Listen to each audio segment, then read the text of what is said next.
পাঁচ ওয়াক্ত সালাত যারা আদায় করবে, ইশার সালাত আর মাগরিবের সালাত যারা আদায় করবে, মৃত্যুর সাথে সাথে 7টা জাহান্নামের দরজা আল্লাহ পাকের পক্ষ থেকে কি করা হবে?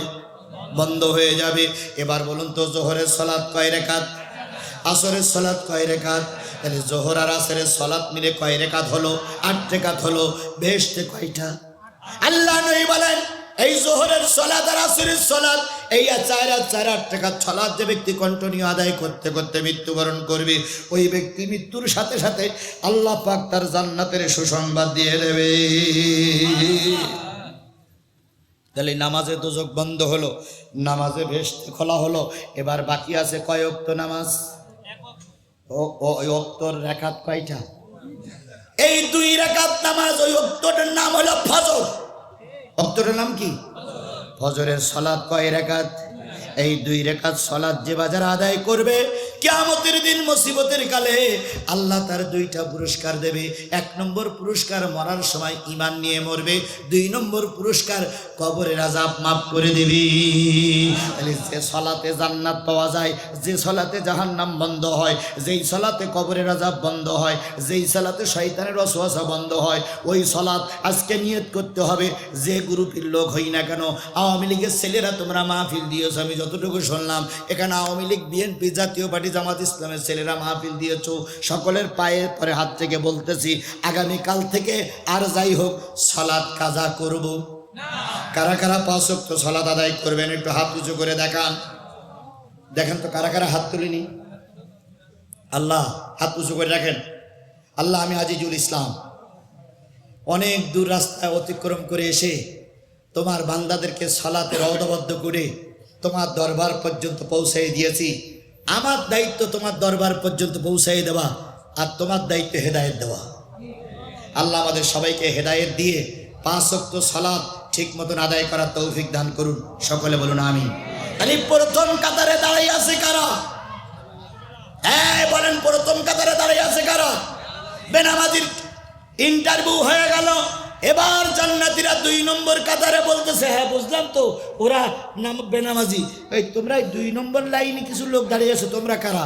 ওরা বলবে, কলু লাম নাকু মিনাল মুসাল্লিন ওয়ালাম নাকু নুতিমুল মিসকিন, আমরা হলাম গরিবের মাল খাওয়া বাটি। 2 নম্বরে তোমরা কারা? কলু লাম নাকু মিনাল মুসাল্লিন ওয়ালাম নাকু নুতিমুল মিসকিন, আমরা গরিবের মাল খাওয়া বাটি, মিসকিনের মাল খাওয়া বাটি। এবার বলুন তো, মিসকিন গরিবের মাল খাওয়া পার্টি আমার দেশে আছে না নাই? আরো জোরে বলেন, আছে না নাই? পুলিশের ডিআইজি বেনজির আহমেদ, র্যাবের মহাপরিচালক বেনজির আহমেদ, ওনার কর্মজীবন থেকে রিটায়ার্ড পর্যন্ত যা বেতন পেয়েছে, সেই বেতন এক জায়গায় করলে ওনার বেতনের টাকা আসে 2 কোটি টাকা। কয় কোটি? 2 কোটি। ওনার পেনশন এখনো পায়নি, পেনশনের টাকা মনে হয় 15-20 লাখ পাবে। তাহলে পেনশনও যদি বিক্রি করে দেয়, তাহলে 2 কোটি 20 লাখ টাকার উনি মালিক। অথচ চাকরির থেকে অবসর নেওয়ার পরে ওনার নামে বেনামে দেশে বিদেশে যে টাকা পাওয়া গেছে, তার পরিমাণ 40,000 কোটি টাকা। এখন সুবহানাল্লাহ বলবেন না আলহামদুলিল্লাহ বলবেন? কোনটা বলবেন? নাউজুবিল্লাহ। 40,000 কোটি টাকা খেয়েছ। সরকার বাহাদুর বলি এই বেনজির আহমেদ জামাত শিবিরের লোকদেরকে পাখির মতন গুলি করে মেরেছে। এই র্যাবের মহাপরিচালক বিএনপির লিডারদেরকে কুকুরের মতন পিটাইছে। কথা বলেন ঠিক না বেঠিক? আমরা অন্যায় করেছি, তাই তোমরা আমাদের মেরেছ, দুঃখ নাই। এখন 40,000 কোটি টাকা নামে বেনামে পাওয়া গেল। সরকার বাহাদুর, আপনি যদি বৈধ হন, আপনার সরকার যদি বৈধ হয়, আর আপনি যদি বৈধ ভোটে 24 সালে ক্ষমতায় যেয়ে থাকেন, বেনজির এখনো গ্রেফতার হয় না কেন? কিয়ামত পর্যন্ত যদি আমরা আন্দোলন করি, বেনজির আহমেদ গ্রেফতার, কারণ এরাই তো আপনাদের বসাই রেখেছে। এবার আসুন, বেনজির আহমেদের কথা বাদ দিলাম, কানাডায় বেগম পাড়ায় বাড়ি, কোটি কোটি টাকা মেরে খেয়ে কানাডায় বেগম পাড়ায় যারা বাড়ি করেছে, প্রধানমন্ত্রী আপনার পায়ে ধরে অনুরোধ করি এই টাকাগুলো দেশে ফিরাইয়ে আনুন।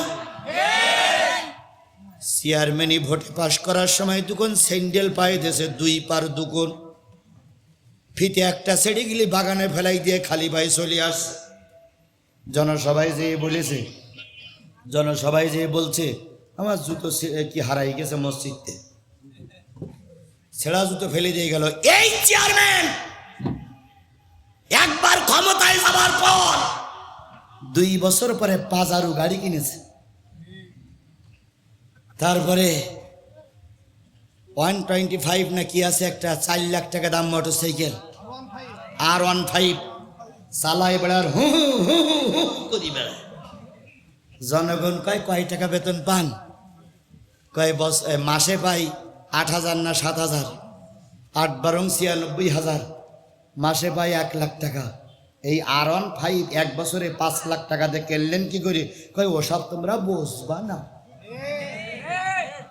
এরা সব গরিবের মাল খাওয়া পার্টি। কথা বলেন ঠিক না বেটি?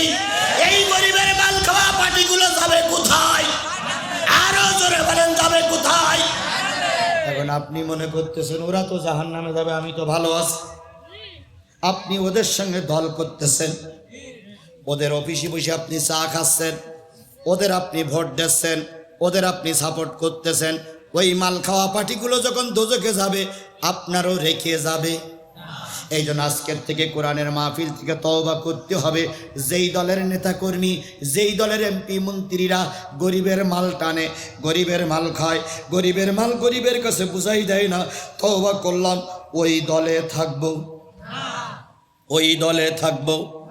3 নম্বর কথাটা আরো কঠিন, ওয়াকুন্না নাখুদু মাল খায়দিন। এবার জান্নাতীরা বলতেছে, তো বুঝলাম প্রথম লাইনে দাঁড়াই আছে তারা কারা? 2 নম্বরের লাইনে দাঁড়াই আছে তারা কারা? গরিবের মাল খাওয়া পার্টি। 3 নম্বর লাইনে যারা দাঁড়াই আছো এদের তো অনেক মসজিদের ইমামতি করতে দেখেছি, এদের মাথায় তো টুপি দেখেছি, এদের খানকায় তো অনেক মুরিদ দেখেছি, এরা তো অনেক টোপলা টুপলি বেইনে দাওয়াতি কাজ করতে দেখেছি, এরা তো জামাতের মিছিলে যেতে দেখেছি। তোমরা না হুজুর মানুষ, তোমরা টুপিওয়ালা, তোমরা খানকার মালিক, তোমরা টোপলা বাবা লোক, তোমরা রাজপথে দিন কায়েমের পক্ষের লোক, তোমরা দোজখে আসলে কেন? তখন এবার ওরা বলবে, ভাই রে আমরা নামাজ পড়তাম ঠিকই, রমজান মাসে রোজা থাকতাম ঠিকই, খানকা শরীফ করে মুরিদ করতাম ঠিকই, টোপলা টুপলি বেগে নিয়ে মসজিদে মসজিদে ঘুরতাম ঠিকই, জিকির করতে করতে মসজিদে ছাদ ওলট পালট করতাম ঠিকই, কিন্তু আল্লাহর কোরআনের আইন সমাজে বাস্তবায়ন হোক এ পক্ষে আমরা ছিলাম না। এইবার বুঝে নেন, এইবার বুঝে নেন কোন দিকে আছি আমরা। আমার বাবার কথা একবারও বলেছি? আমরা কয় ভাই বোন তা বলেছি? আমার কয়টা ছেলে মেয়ে তাও কি একবার বলেছি? ওসব বলার উদ্দেশ্য আমার নয়, আমার কথাগুলো কোরআন হাদিস থেকেই হবে। কথা বলেন ঠিক না বেঠিক? ওয়াকুন্না নাখুদু মাল খায়দিন। তোমরা কারা? তখন ওরা বলবে আমরা টুপিওয়ালা ছিলাম ঠিকই, আমরা মসজিদ করেছি ঠিকই, মসজিদের সেক্রেটারি সভাপতি ছিলাম ঠিকই, আমরা মসজিদের জন্য দান ধন নিতাম ঠিকই, মসজিদের কমিটি ছিলাম ঠিকই, আমরা ওয়াজ মাহফিল তাফসির মাহফিল দিতাম ঠিকই, কিন্তু কোরআনের আইন সমাজে চালু হোক এই দলে আমরা ছিলাম না। পরনিন্দাকারীদের সঙ্গে পরনিন্দা করে আল্লামা সাঈদীর বিরুদ্ধে অনেক মামলা হয়েছে। কথা বলেন ঠিক না বেঠিক? বলুন তো, আল্লামা সাঈদীর বিরুদ্ধে যারা সর্বপ্রথম মামলা দিয়েছিল তারা কোন গ্রুপ? তারা মৌলবী গ্রুপ। এই মৌলবী গ্রুপের এই দলের নাম কি? তরিকত ফেডারেশন। তরিকত ফেডারেশনের যিনি আমির তার নাম কি? নজিবুল না মুজিবুল? নজিবুল বাশার মাঝভান্ডারী। ওর মাথায় নৌকা মার্কা টুপি। ইনি সর্বপ্রথম মামলা দিয়েছিল মতিউর রহমান নিজামী আল্লামা সাঈদীর বিরুদ্ধে। এরা নাকি ধর্মের অবমাননা করতেছে। আল্লামা সাঈদী 50টা বছর কোরআনের তাফসির করলেন। কথা বলেন ঠিক না বেঠিক? সাঈদী কি মান্দার দিকে আসেনি? আসেনি? আজকে যে কোনো একটা ছোট থেকে ছোট বক্তা দাওয়াত করতে গেলে আগেই কন্ট্যাক্ট করা হয়, মান্দায় গেলে আমার কয় টাকা দেবে। কি কথা কি বাড়াই বলতেছি? যারা বিমানে আসে টাকা ব্যাপারটা আলাদা। তাহলে প্রত্যেকটা বক্তা কয় টাকা দেবে, কয় টাকা না হলে আসবেন আলোচনা করে। আল্লামা সাইদির যারা দাওয়াত করে নিয়ে আসছিলেন, আর আল্লামা সাইদি যে মাহফিলগুলো আছে, একটা লোক হাত উঁচু করে বলেন তো আমাদের মাহফিলে আল্লামা সাইদি ওয়াজ করতে এসেছিল 20,000 টাকা কন্ট্যাক্ট করে। তাহলে এই ব্যক্তি কন্ট্যাক্ট করে মাহফিল করে জীবনে 50টা বছর গোটা দেশের গোটা বিশ্বের এমন কোন দেশ নাই কোরআনের দাওয়াত দিয়ে গেল না। এই লোকটার নামে ধর্ম অবমাননার মামলা দিল, এক মৌলবীর বিরুদ্ধে মামলা দিল আর এক মৌলবী। কথা বলেন ঠিক না বেঠিক? আজও আমরা দেখতেছি এক মৌলবীর বিরুদ্ধে আর এক মৌলবী। আজকে আমার দেশের মৌলবীরা যদি মৌলবীর বিরোধিতা না করতো, আজারি বিদেশে থাকতো না। আমার দেশের মৌলবীরা যদি মৌলবীদের বিরোধিতা না করতো, কাজী মোহাম্মদ ইব্রাহিম টোপলা টুপলি বেছে নিয়ে বিদেশে চলে যেত না। আমার দেশে যদি মৌলবীরা মৌলবীদের বিরোধিতা না করতো, মামুনুল হক জেলে থাকতো না। আমাদের দেশের মৌলবীরা মৌলবীদের বিরোধিতা না করলে আমির হামজার নামে মিথ্যা মামলা হতো না। অথচ আমার দেশে চলছে। কথা বলেন ঠিক না বেঠিক? ওরা মামলা দিল, আল্লামা সাইদি নাকি ধর্মের অবমাননা করে 50টা বছর নাকি ভুল ব্যাখ্যা করেছে। তাহলে ভুল ব্যাখ্যা যদি করে থাকে, আমি এই নজিবুল বাশার মাঝ ভান্ডারীর কাছে প্রশ্ন করি, তোমার দলের লোক যদি সঠিক ব্যাখ্যা করে, তোমার দরবারে যে কতজন অমুসলিম কালেমা পড়ি মুসলমান হয়েছে? একজনও হয়নি। আর আল্লামা সাইদির হাতে 15 থেকে 2000 কিংবা তারও বেশি অমুসলিম কালেমা পড়ি মুসলমান হলো। তোমার আমার কথা শুনে ধর্মের থেকে লোক বেরিয়ে গেল, আর ওনার কথা শুনে ধর্মের পক্ষে লোক আসলো। অথচ ওনাকে ধর্ম অবমাননার দায়ে যারা মামলা দিল, এরা জাতির কলঙ্কিত মায়ের কলঙ্কিত সন্তান, এরা ধর্মের নামে কলঙ্কিত, এরা অবৈধ মায়ের সন্তান। এই জাতীয় পীর মাশায়েখ আমাদের দেশে আছে না নাই? ওদের খানকার কোনো ভাটা নাই, ওদের ওরসগুলো ঠিক মতনই হয়। আর যত বন্ধ হয় কোরআনের তাফসিরি মাহফিল। পানির ভিতরে আগুন জ্বলে, পানির ভিতরে আগুন জ্বলে, জল বাতাসে নেবে না। খাজা বাবার মুরিদি হইলে নামাজ রোজা লাগে না। পানি গড়গড়াইয়া পড়তাছে, সব বলে নজিবুল বাশারের। আগে যেটা বললাম ওটা ওদের, আবার এখন যেটা বলতেছি এটা ওদের। পানি গড়গড়াইয়া পড়তাছে, বাবা আমায় ডাকতাছে। পানি গড়গড়াইয়া পড়তাছে, বাবা আমায় ডাকতেছে। আয় রে মুরিদ আমার কাছে আয়, বুকের ভিতর আছে প্রাণ, তার ভিতরে মেশিন গান। ভান্ডারি বাবা আমায় পাগল বানাইছে। আছে না নাই? আছে না নাই? আছে না নাই? এরা এই দেশটারে সর্বনাশের দিকে ঠেলে দিচ্ছে।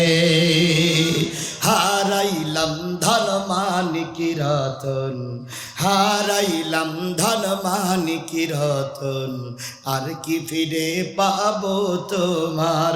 তোমার জন্যে কান্দে ভুবন, তোমার তুলনা নাই রে আর। তোমার জন্যে কান্দে ভুবন, তোমার তুলনা নাই রে আর। হারাইলাম ধন মানিকি রতন, আর কি ফিরে পাবো তোমার? আছে না নাই? আছে না নাই? আছে।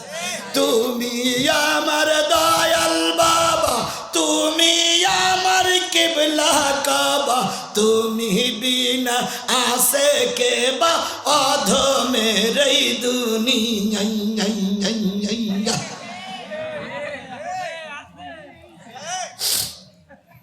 বাংলাদেশে এদের একটা ওরস বন্ধ হয়েছে? জোরে বলেন, একটা ওরস বন্ধ হয়েছে?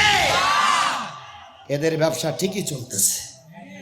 তাবলিগের দুটো গ্রুপ বসে, বাবা হয়ে গেছে মোনাজাত করো, জি 1 নম্বর সেরে। তাবলিগের দুটো গ্রুপ, একটা সাতপন্থী আর একটা জুবায়েরপন্থী, কথা বলে ঠিক না ঠিক? এদের ইস্তেমা বন্ধ হয় না, অথচ আল্লামা সাঈদী সহ বড় বড় আলেমগুলোর মাহফিল এরাই বন্ধ করে দিয়েছিল। সুতরাং একদল টুপিওয়ালারা ইসলাম বিরোধী, তবে চিন্তার কোনো কারণ নেই। আল্লাহর কাছে ওরা উঠবে, আমরা উঠব। ওদের সম্পর্কে আমাদের ছেলেরা গান তুলেছে, ওরে ও ভণ্ড বাবা, ওরে ও খাজা বাবা, রোজ হাসরে দেখবে তোমার কোন বাবা, কোরআনের ধারে ধারে না মাজারেতে গাঁজা খায়। গাঁজা খাওয়া পার্টি আছে, কলকে টান মারে, মদিনায় যাবো কেমনে, মদিনায় যাবো কেমনে, এই গাঁজা খোর তুই মদিনায় যাবি কে? গাঁজা খোরের বাচ্চা তুই মদিনায় যাবি কেন? তোর মদিনায় যাবার কোনো অধিকার নেই, তুই গাজার পার্টি। কথা বলেন ঠিক না বেটি? এ গাজার পার্টি এখানে কারা কারা আছেন হাত তোলেন তো। গাজার পার্টি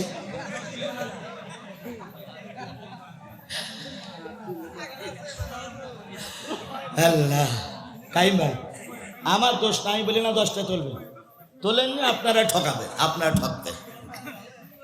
আল্লাহ আমাদের কবুল করুক। কোন দিকে? গাজার পার্টির দিকে? দিন কায়েমের পক্ষে।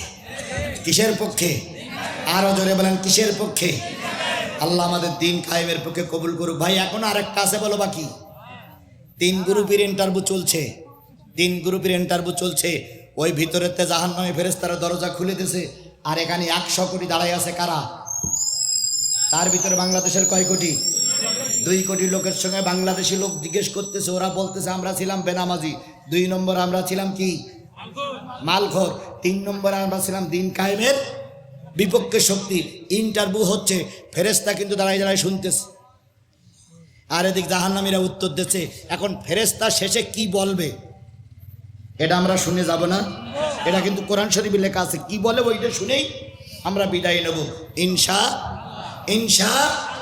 আমার ভাইরা, আমি জানি আপনাদের কষ্ট হচ্ছে, আর কষ্ট হওয়াটাই স্বাভাবিক। যেহেতু এমনও লোক এখানে আছে যিনি সারাদিন কষ্ট করেছে, পরিশ্রম করেছে। 12:30 বাজতে আমার ঘড়িতে 13 মিনিট বাকি আছে। 13টা মিনিট চলবে না? পেশাব লাগলো 13 মিনিট বন্ধ করে রাখা কোনো ঘটনা না। হ্যাঁ না, সারা রাত না, 13টা মিনিট পেশাব বন্ধ করে রাখেন। আরেকটা পয়েন্ট বাকি আছে আমার ভাইয়েরা। তাহলে দিন কায়েমের বিরোধী যারা থাকবে তারা যাবে কোথায়? আরো জোরে বলেন, তারা যাবে কোথায়? এখন দেখতেছি জাতীয় পার্টি গা বাতাস লেগাই ঘুরে বেড়ায়, অথচ জামাত ইসলাম, বাংলাদেশ জামাত ইসলামের নেতা কর্মীরা জেল খেটে মরতেছে। দেখেন বাংলাদেশের আপনারা কোন দল করেন আমি ওটা প্রশ্ন করব না, তবে বাংলাদেশের আমি যতটুকু ঘুরে দেখেছি, বাংলাদেশের একটা দল আছে যেই দল দিনের কথা বলার জন্য কেন্দ্রীয় লিডার থেকে শুরু করে একেবারে নিচের কর্মীরা পর্যন্ত এমন কোনো এলাকা নাই শহীদ হয়ে যায়নি। তারপরেও তারা ধর্ম থেকে 1 ইঞ্চি দূরে সরে যায়নি। এদের ভিতরে আনুগত্যটা দেখেন কিরকম। এই উপজেলা নির্বাচনে 158টা আসনে উপজেলা চেয়ারম্যান প্রার্থী দাঁড় করাইছিল। 4 ধাপে নির্বাচন হবে, 4 ধাপে মোট বাংলাদেশে 158টা উপজেলা চেয়ারম্যান প্রার্থী দাঁড় করাইছিল। হঠাৎ করে গত 2 দিন আগে কেন্দ্রীয় সিদ্ধান্ত নিয়েছে যে আমরা 158টা আসনে নির্বাচন করব না, নির্বাচন স্থগিত করলাম। বলার সাথে সাথে গোটা দেশের যত কর্মী ভোটে দাঁড়াইছিল সবাই ঘোষণা করেছে আমরা ভোটে নাই। এইটা যদি জাতীয় পার্টির বেলায় হইতো, যখন বলতো না না না না না না না না আমরা জাতীয় পার্টির ওই কাদের গ্রুপই নাই, আমরা সুটকি বুড়ির পক্ষে।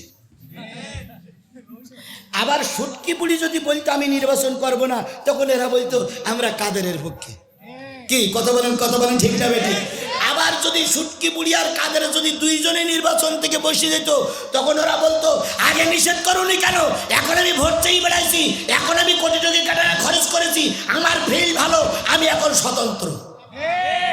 একমাত্র বাংলাদেশ জামাত ইসলামী ব্যতিক্রম। আপনারা মানবেন কি না মানবেন ওরা আপনার ব্যাপার। তাল গাছ আপনার যদি হয়ে বসে থাকেন তাহলে তো জীবনে কি লুলু আপনি সোজা হবেন না। এখন আপনারা মানবেন কিনা আপনার ব্যাপার, কিন্তু আমি যতটুকু আমার দৃষ্টিকোণ থেকে আমার মেসেজে দেখেছি, একমাত্র বাংলাদেশ জামাত ইসলাম এমন একটা দল, যে দলের নেতারা যদি বলে রাস্তায় নামো, আধা ঘন্টা সময় লাগে না। বোর কাছ থেকে বিদায় নেবারও সময় আসে না। নেতা ডাক দিয়েছে ময়দানে নামো, আবার যদি নেতা বলে ময়দান ছেড়ে দাও, 15 মিনিটের ভিতরে নেতা কর্মীরা ময়দান ছেড়ে দেয়। তার জ্বলন্ত প্রমাণ আমরা ঢাকায় দেখাই দিছি। কথা বলেন ঠিক না বেঠিক? সুতরাং একটাই মাত্র ইসলামী দল। আপনি যদি মনে করেন যে ইসলামী দল, ওই দলে থাকবেন, থেকেন না। থাকেন। যদি মনে করেন যেন ও দলটা ভালো না, আপনি থেকেন না। চরমনাইওয়ালারা একটা ইসলামী দল করেছে না? ওদের প্রতীক কি? হাত পাকা। যদি মনে করেন বাংলাদেশ জামাত ইসলামী ভুল পথে আছে, আপনি ইসলামী শাসনতন্ত্রের সঙ্গে থাকেন। যদি মনে করেন জোরাও ভুল পথে আছে, আরেকটা ইসলামী দলের সঙ্গে থাকেন। যদি মনে করেন কোন ইসলামী দল সঠিক নয়, তাহলে আপনি ময়দানে নেমে একটা প্রতীক চিহ্ন নিয়ে আপনি দল করেন, নতুবা আপনি নাজাত পাবেন না। আপনাকে যে কোনো একটা ইসলামী দলে থাকতে হবে। বাংলাদেশে যে ইসলামী দলটা সঠিক বলে মনে করেন, সেই ইসলামী দলে থাকবেন, তবু বেনামাজির সঙ্গে থাকবেন না, মালখোরের সঙ্গে থাকবেন না। যারা দিন কায়েমের বিরোধিতা করে টুপি মাথায় দিয়ে ঘুরে বেড়ায়, এই টুপিওয়ালাদের সঙ্গেও থাকা যাবে না। কারণ ও টুপিওয়ালার হলে পেট পূজারি, ওরা কখনো দিন কায়েমের পক্ষে নাই। ও টুপিওয়ালারা জানে আমি যদি দিন কায়েমের পক্ষে আন্দোলন করি, তাহলে 1 লাখ টাকা হেলিকপ্টার ভাড়া করে আমার আর কেউ নিয়ে যাবে না। এই জন্য ওরা ফতোয়া দেয়। আল্লামা সাঈদী ভুল করেছিল, এই জন্য সাঈদী জেলে গেছে। আমি বলে গেলাম মান্দায়, যদি আল্লাহ পাক কোনোদিন আমার সুযোগ দেয়, আর যে হেলিকপ্টার হুজুর এই ফতোয়া দিয়েছে, আল্লাহ যদি আমার সুযোগ দেয়, কেউ যদি জিব্বা টেনে ছিটতে না পারে, আমি জিহাদির জিব্বাটা টেনে ছিলে কুকুরি দিয়ে খাওয়াবো। ফাজলামি করার জায়গা পাও না। 50টা বছর জেল খাটলো, 50টা বছর কোরআনের দাওয়াত দিল, মৃত্যুর আগ পর্যন্ত জেলে ছিল কয় বছর? 13টা বছর। 13 বছরের ভিতরে অনেক উস্কানিমূলক কথা, অনেক কি বলে লোভ লালসা দেখানো হয়েছে। উনি ফিরে আসেন নাই। শেষ পর্যন্ত আব্দুর রাজ্জাকের নেতৃত্বে ওই ভারত সফর করার 5 দিনের মাথায় এসে সুষ্ঠু লোকটারে জেলখানার থেকে বের করে আনতে স্যার বলতেছে, হুজুর আপনার হাড়ের প্রবলেম, হাসপাতালে চলেন। আল্লামা সাঈদী বলতেছে, আমার হাড়ের সমস্যা আমি বুঝলাম না, তুমি বুঝলে কি করে? কোরআন শরীফ শুয়েই বলতেছি।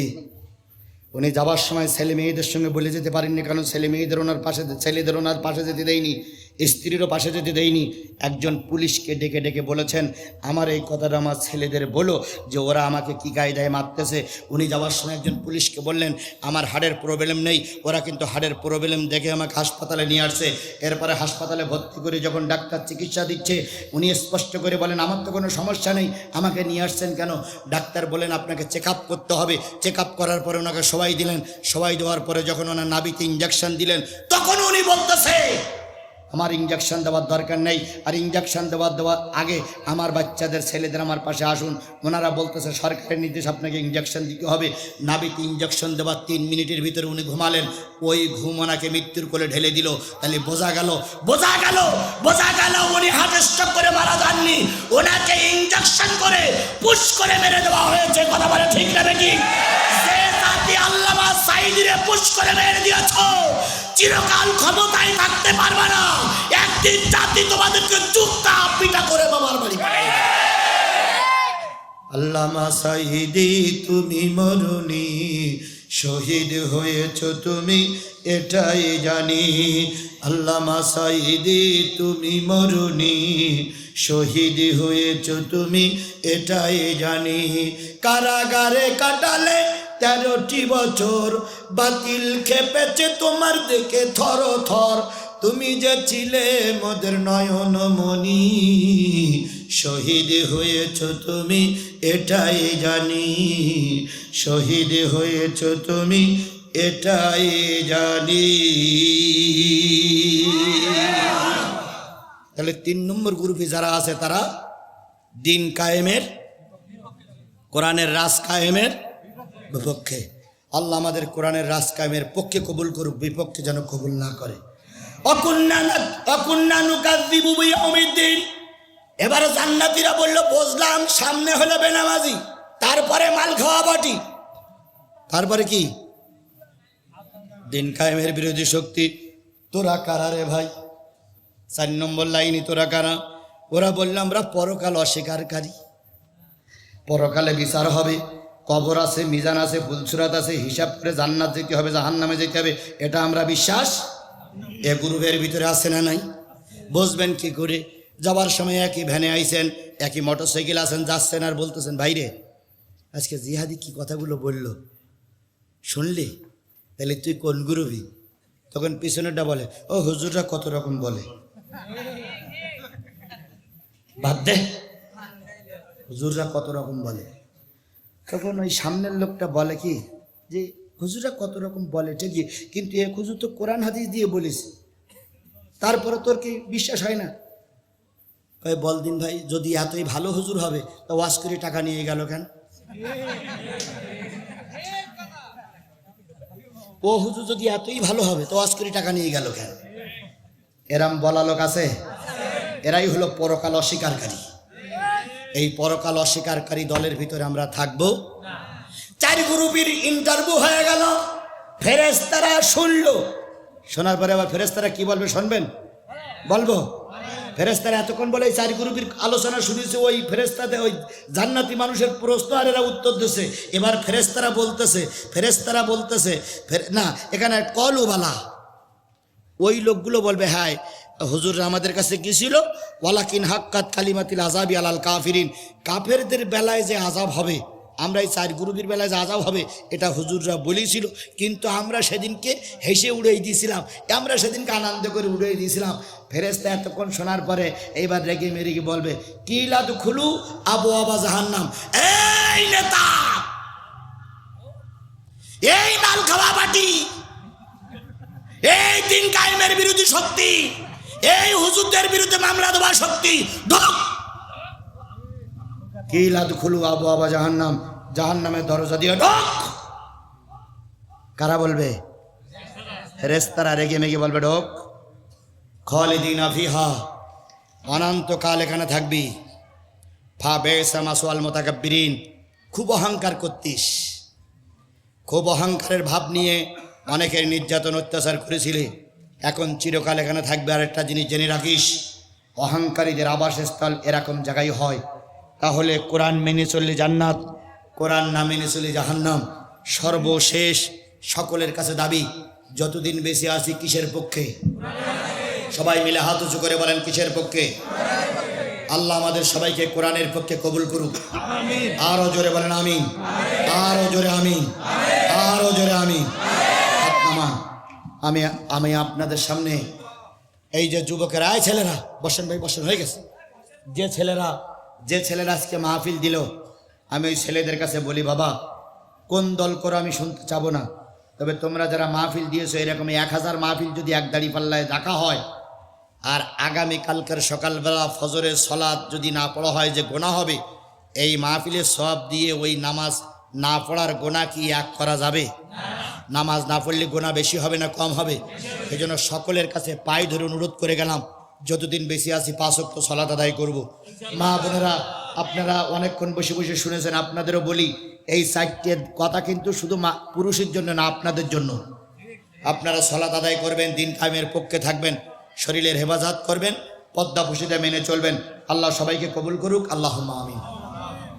ربنا ظلمنا أنفسنا وإن لم تغفر لنا وترحمنا لنكونن من الخاسرين ربنا إننا آمنا فاغفر لنا ذنوبنا وقنا عذاب النار اللهم رب ارحمهما كما ربياني صغيرا وقل رب ارحمهما كما ربياني صغيرا মহিয়ান বরিয়ান সর্বশক্তিমান আল্লাহ, তুমি তোমার কুদরতি নয়নে তাকায় দেখো, বারিল্লা পশ্চিম পাড়া জামে মসজিদ প্রাঙ্গণে শত শত মুসলমানদেরকে নিয়ে সূরা জুমারের আর সূরা মুদ্দাসসিরের কয়েকটা আয়াতের পরে ভিত্তি করে কথা বলেছি। আল্লাহ কারা জাহান্নামে যাবে বর্ণনা দিয়েছি তোমার কোরআন অনুযায়ী। মেহেরবানি করে এই 4 গ্রুপের থেকে আমাদের বেরিয়ে আসার তৌফিক দিয়ে দাও। যেই গ্রুপ জান্নাতি হয় সেই গ্রুপের থাকার তৌফিক দিয়ে দাও। আমাদের মা বাপ যারা কবরবাসী হয়েছে তাদের মাফ করে দাও। আমাদের সবাইকে কোরআন হাদিস জেনে বুঝে সে অনুযায়ী আমল করার তৌফিক দিয়ে দাও। মসজিদ কর্তৃপক্ষ অনেক কষ্ট করে মাহফিল দিয়েছে, আর আমরা শুনতে এসেছিলাম। আল্লাহ শোনার ভিতরে বলার ভিতরে যে কথাগুলো আমরা বলেছি আর বক্তা যেগুলো শুনেছে, শ্রোতা যেগুলো শুনেছে, মেহেরবানি করে যেগুলো ধরে রাখলে জান্নাত পাওয়া যায়, উপকার হয়, সেই কথাগুলো ধরে আমল করার তৌফিক দিয়ে দাও। যে কথাগুলো বর্জনীয় সে কথাগুলো অন্তর থেকে তুলে দাও। আল্লাহ তাআলা আমি যে কথাগুলো বললাম কিয়ামতের দিন মুসিবতের কাল পর্যন্ত আল্লাহ আমরা নাজাত পেতে গেলে যে জিনিসগুলো লাগবে সেই জিনিসগুলো বলার জন্য চেষ্টা করেছি। তুমি দয়া করে আমাদের সবাইকে এই জিনিসগুলোর পরে আমল করার তৌফিক দিয়ে দাও। আল্লাহ তাআলা তোমার কুদরতি দরবারে ফরিয়াদ আল্লাহ আমাদের মা বাপ যারা কবরবাসী হয়ে গেছে সবাইকে মাফ করে দাও। এই মসজিদকে কিয়ামত পর্যন্ত কবুল করে নাও। এই মসজিদের যাবতীয় সমস্যা তুমি গায়েব থেকে সমাধান করে দাও। এই মাহফিল যদি আমাদের জীবনের শেষ মাহফিল হয়, কিয়ামতের দিন যদি তুমি আমাকে মাফ করে দাও, আমি যেন মানদার মুসলমানদের ভুলে না যাই। মানদার মুসলমানদেরকে নিয়ে তোমার জান্নাতের একটা ছোট্ট জায়গা কামনা করছি, তুমি দয়া করে কবুল করে নাও। যুবকেরা গান দেয় নেই, যাত্রা দেয় নেই, যুবকেরা মাহফিল দিয়েছে, যুবকদের খালেদ সাইফুল্লাহর উত্তরসূরি হিসেবে কবুল করে নাও। আমাদের সবাইকে সুস্থভাবে বাড়ি পৌঁছানো তৌফিক দিয়ে দাও। দয়া করে আমাদের দেশটা একটাবারের জন্য কোরআনের দেশ বানাইয়া দাও। আমাদের দেশটার একটাবারের জন্য কোরআনের দেশ বানাইয়া দাও। আমাদের দেশটার একটাবারের জন্য কোরআনের দেশ বানাইয়া দাও। রসুলের খাতিরে আমাদের সকলের দোয়া কবুল করে নাও। সুবহানা রাব্বিকা রাব্বিল ইজ্জাতি আম্মা ইয়াসিফুন ওয়া সালামুন আলাল মুরসালিন ওয়ালহামদুলিল্লাহি রাব্বিল আলামিন। আসসালামু আলাইকুম ওয়া রাহমাতুল্লাহি ওয়া